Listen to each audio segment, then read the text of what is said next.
नागपुरात डॉक्टर बाबासाहेब आंबेडकर यांच्या महापरिनिर्वाण दिनानिमित्त रक्तदान शिबिराचं आयोजन करण्यात आलंय।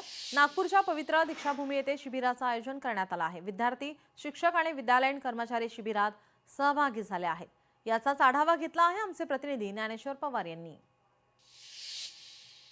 डॉक्टर बाबासाहेब आंबेडकर यांचा आज 69वा महापरिनिर्वाण दिन आहे। त्यानिमित्त नागपूरच्या दीक्षाभूमीवर विविध उपक्रम जे आहेत ते राबवले जातात आणि याच ठिकाणी आज डॉक्टर बाबासाहेब आंबेडकर विद्यालयाचे विद्यार्थी जे आहेत ते या ठिकाणी ब्लड डोनेट करणार आहे। आपल्यासोबत शाळेच्या प्राचार्य आहेत। मॅडम, काय सांगाल, आज रक्तदान शिबिराचं आयोजन तुम्ही आज अनोखो एक उपक्रम जे आहे ते बाबासाहेबांच्या महापरिनिर्वाण दिनानिमित्त या ठिकाणी आयोजित केलं? आम्ही मागील 4 वर्षापासून हा उपक्रम राबवतो आहोत आणि ब्लड फॉर बाबासाहेब असं आमचं याच्यामध्ये ऑब्जेक्टिव्ह असतं।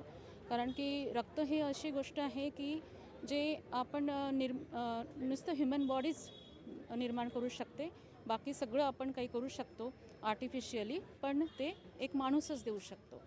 तर ह्याच्यामध्ये आपण दरवर्षी GMC IGMC यांच्या कोलॅबोरेशनमध्ये आणि आमचे NCCचे स्टुडंट्स, NSSचे स्टुडंट्स खूप याच्यात सहभागी असतात। Teachers, non teaching members around 400-500चा आमचा टार्गेट असतो आणि याच्यात नॉन टीचिंग मेंबर्स पण सहभागी असतात आणि विद्यार्थ्यांना घेऊन म्हणजे त्यांनाही एक आपण सोशल वर्क कसं कोणत्या यांनी करावं तर ह्याचा पण त्यांना आपण एक ह्याच्यातनं एक धडा देतो आणि असा हा आमचा उपक्रम दरवर्षी आम्ही 6 डिसेंबरला आणि 14 एप्रिलला पण हा उपक्रम असतो।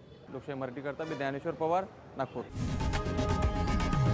लोकशाही मराठी ऐका, पहा, जागरूक रहा।